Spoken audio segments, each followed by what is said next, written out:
And in my view, as an historian, a local historian, the number one person in the history of the state of North Carolina in the 1900s was Luther Hodges. He was the single most important historical figure for the state in that time frame. Hodges had began in the mills as an office boy in the journal office. Some people locally helped him get the education and preparation he needed to go to UNC, Chapel Hill. And he was a big man on campus there. He was president of this and that, helped form some of these clubs and things. And when he graduated, he came back to the mills, started working in the office, and eventually by the mid-20s, or 10 years after that, he went to UNC in 1915, so he came back in, 1919.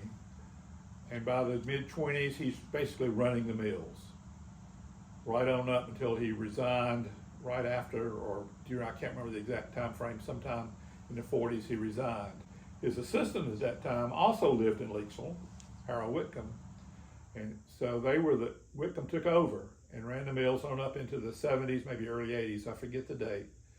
But they were the last two and only two people running the mills for any extended period of time that lived in the community.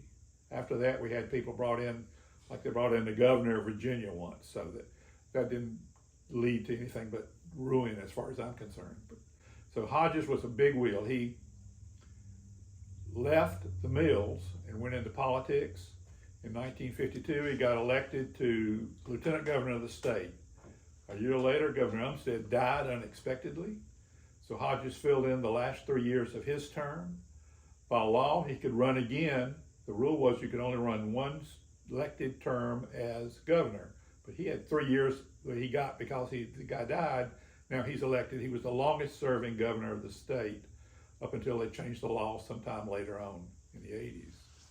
He built started the Research Triangle Park and did a lot of good things for the state. He was a really good governor, I think. He left that. When Kennedy got elected in 1960, he joined Kennedy as the Secretary of Commerce.